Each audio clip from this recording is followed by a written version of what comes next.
ഇന്ന് നമുക്ക് അരിയും അരിപ്പൊടിയും റാഗിയുടെ സേമിയയും കൂടെ ചേർത്തൊരു പുട്ടുണ്ടാക്കാം. അതിനുവേണ്ടി ഞാൻ ഇച്ചിരി ഉപ്പിട്ട വെള്ളം ഇവിടെ എടുത്തിട്ടുണ്ട്. ഇതിലേക്ക് സേമിയ ഇട്ട് വാരി ഈ പാത്രത്തിലേക്ക് ഇടുന്നു. അപ്പം തന്നെ വാരി പാത്രത്തിലേക്ക് ഇടുന്നു.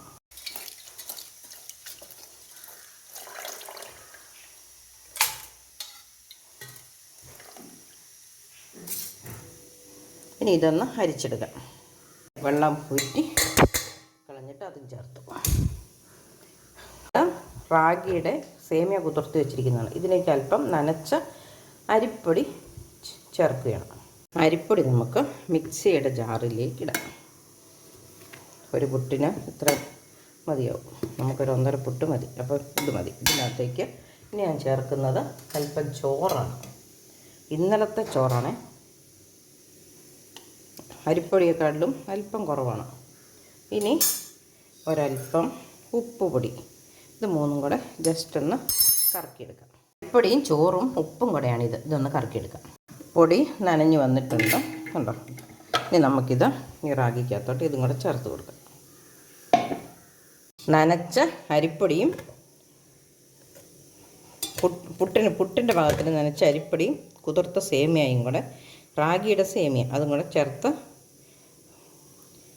എടുത്തിരിക്കുന്നതാണിത്. ഇതിലേക്ക് നമുക്കിനി കുറച്ച് തേങ്ങ ചേർത്ത് കൊടുക്കാം.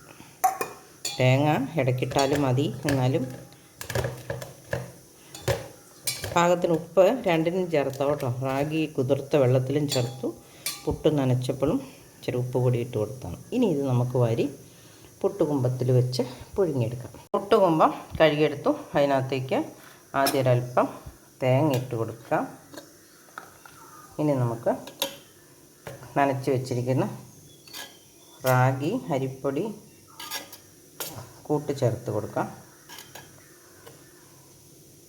ഇത് രണ്ടും വേറെ വേറെ വേണേലും നമുക്ക് ഈ പുട്ടുകുമ്പത്തിലേക്ക് മാറി മാറി ഇടാം കേട്ടോ. 2 കളറിലായിട്ടിരിക്കും. ഞാനിപ്പോൾ എളുപ്പത്തിന് ഒരുമിച്ചിട്ട് അളവൊക്കെ നോക്കിയിടണ്ടേ. ഒരു പകുതി ആയിട്ടുണ്ട്. ഒരല്പം തേങ്ങ കൂടെ ചേർത്ത് കൊടുക്കാം.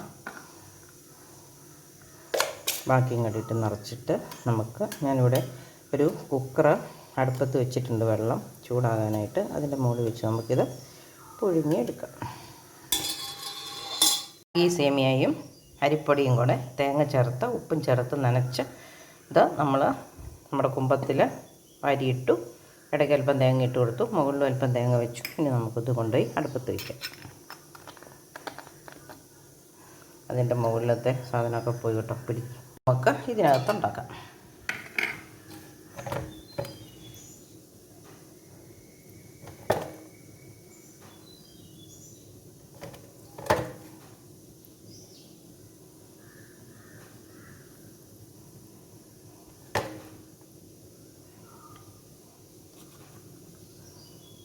അല്പം തേങ്ങയും വെച്ചു.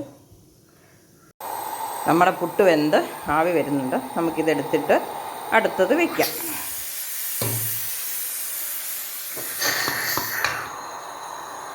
അടുത്ത പുട്ടും ഇവിടെ വെന്ത് വന്നിട്ടുണ്ട്.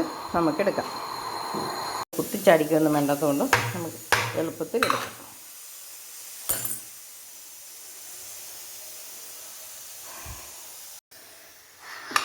അടുത്ത പുട്ട് നിറച്ചില്ല, എന്നാൽ നമുക്കതും കൂടെ പുഴുങ്ങിയെടുക്കാം. പുട്ടിനുള്ള പഴം പുഴുങ്ങാൻ വെച്ചു.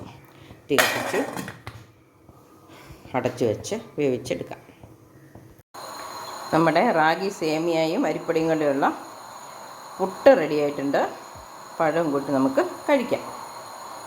ഇതുപോലെ 1 കപ്പ് കാപ്പിയും കൂടെ ഉണ്ടെങ്കിൽ ബ്രേക്ക്ഫാസ്റ്റ് പൂർണ്ണമാവും. പക്ഷേ ഫുഡ് കഴിക്കുന്നതിന് അരമണിക്കൂർ മുമ്പോ അരമണിക്കൂർ കഴിഞ്ഞിട്ട് വേണം നമ്മൾ ചായ കുടിക്കാൻ എന്ന് മാത്രം.